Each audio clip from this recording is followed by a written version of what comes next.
When I tell people I live off grid, the first question is almost always some version of, that must be so freeing. And the second question, once they thought about it for a moment, is, but what does that actually cost? And that second question is the one nobody answers honestly. The off grid content you find online is full of people showing you their solar panels and their rain catchment systems and their beautiful composting toilets, but very few of them sit down and show you a real monthly budget with real numbers. And I'm going to do that today.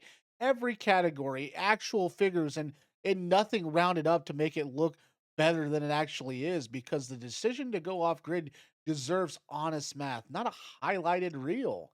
And first, okay, what off grid actually means for your cost before the numbers, unnecessary classification. Off grid, it means different things to different people, and the cost profile changes dramatically based on which version you're living.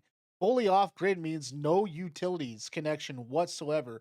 You generate your own power source, your own water, manage your own waste, and are entirely self reliant for all basic systems. But partially off grid means you've disconnected from one or two utilities. Maybe you generate your own power, but you're still on municipal water, or you have a well and septic, but you're connected to the grid as a backup. And then there's the aspirationally off-grid version that a lot of content creators live, a rural property with some solar panels and a garden that still has a power bill and a grocery budget like everyone else.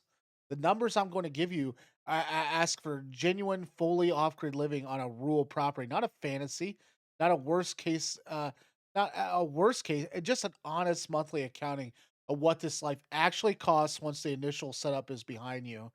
And land and shelter, the baseline. If you own your land, your home outright, which is the goal of the most off-grid setups, your monthly land cost is essentially your property taxes divided by 12. And property taxes on rural, undeveloped, or agricultural land vary enormously by state and county. But a reasonable ballpark for a modest acreage in rural area in between 50 to $200 per month. When averaged out, some people pay less and some people pay more, but this is the floor of what you owe monthly just to exist on your land. If you're still paying a mortgage or a landlord, which most people are in the early years, add that number on top. A $60,000 land loan at current rates runs roughly $400 to $600 per month, depending on your terms. And this is a number most off-grid costs breaks down skip because it makes the monthly total look even higher. But if you're considering this lifestyle and you haven't bought this land yet, you need to factor it in.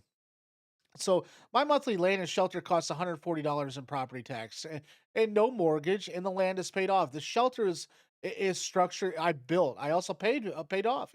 If you're just starting out, budget 500 or to $800 per month for this category until the debt is cleared.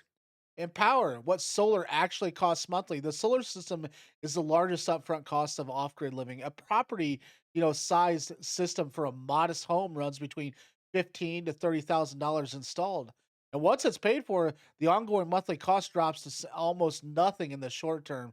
But solar systems aren't permanent. Panels degrade slowly over 25 to 30 years, and batteries, the most expensive component, typically need replacement every 8 to 12 years, depending on the chemistry and how hard you cycle them. And the honest way to calculate your monthly power cost is to amortize your system cost over its lifespan and set that money aside monthly. A $20,000 system over 20 years is $83 per month in depreciation. A battery bank of $8,000 every 10 years is another $67 per month in added minor maintenance, replacement components, and the occasional repair. And a realistic monthly power budget for an off-grid solar system is between $100 to $180 per month when you account for long-term costs. And most off-grid creators report their power costs as zero because the system is already paid for and they haven't replaced anything yet. And that's accurate in the short term and misleading over a lifespan. Budget for replacement now, and you won't be caught short when the battery bank dies in year 9. And my monthly power costs, $130 when I accounted for the depreciation and a replacement fund. Water, the most underestimated category too. Water off grid comes from one of three sources: a well, a spring, or a rainwater catchment. And each has different cost profiles. A drilled well is a significant upfront cost, typically, between 5 to 15,000, depending on the depth, the geology, but once it's in, your ongoing costs are the pump, electricity, consumption, and occasional maintenance. At off-grid power rates, running a well pump costs roughly $5 to $15 per month in energy. The real cost comes when something breaks down, like well pumps. They fail. Pressure tanks rupture, and systems run dry and drought years and need supplemental sourcing. Rainwater catchment systems need filter replacement, tank maintenance, and UV purification systems upkeep. But $30 to $60 per month for water system maintenance and a repair fund, even when nothing is currently wrong, and my water costs $40, which covers my pump, power draw, filter replacement, and a small monthly contribution to a repair fund. And food. Here's where most people get that math wrong too. Off-grid living doesn't automatically reduce your food costs. A productive garden in a peak summer absolutely reduces your grocery bill, sometimes dramatically. But gardens fail and seasons end and animals get into crops and winters are long. And the labor cost of producing your own food, while deeply satisfying, is a real time and with real value. And the most off grid cost breakdowns don't account for realistically. A person living fully off grid with a productive garden, some food preservation, and supplemental grocery shopping spends between $150 to $300 per month on food, depending on your diet, location, and how productive the growing season was. Two people, 250 to 500, and this is lower than the national average for households on the grid, but not dramatically. So in a bad growing year, it's comparable. And the garden saves money over time and it doesn't eliminate the grocery budget. Anyone telling you they spend $30 a month on food because they grow everything themselves, either extraordinary, circumstances, or an enormous amount of preserved food from previous seasons, or is not being fully transparent about their numbers. And my monthly costs about 210, which includes groceries for what the garden doesn't cover and supplies for preservation and canning, transportation and communication and everything else too. Off-grid living is almost always rural living, and rural living means you drive more than you did before. A trip, down for supplies, a hardware store run, a medical appointment, and these add up in both fuel and vehicle wear when the nearest town is 45 minutes away.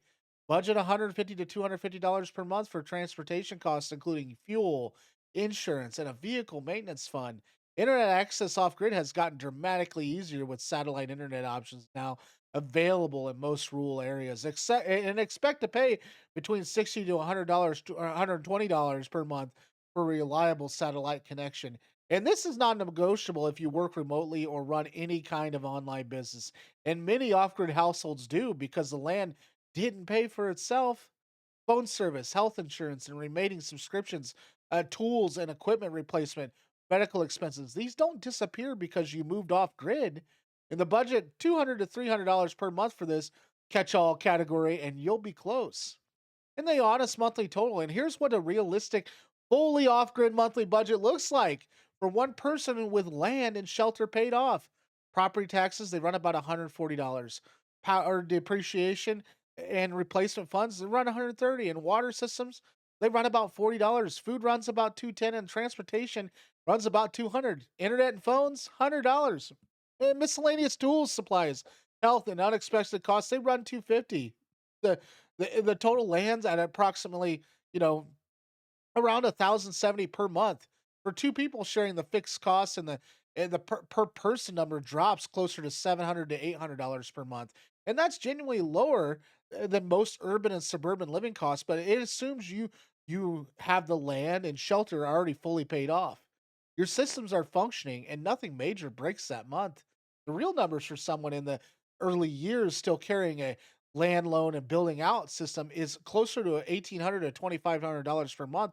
And when you factor in debt services and the higher replacement frequencies of new equipment being stress tested for the first time, off grid living can absolutely cost less than conventional living. It just doesn't cost less immediately or automatically or without a significant upfront investment and a long time horizon to make the math work in your favor. Go in with honest numbers and the lifestyle is sustainable. Go in with a fantasy budget and your reality will correct you expensively within the first year. Thanks for watching. If you like today's video, like and subscribe and comment. I'd love to hear from you. I try to respond back to everybody that I possibly can when I get time. Check out this video to the right. It can also help you on your journey by living tiny. And if you really like the channel, feel free to buy me a coffee. It's in the description and on this site's front page. Thanks for watching, and we'll see you on the next one.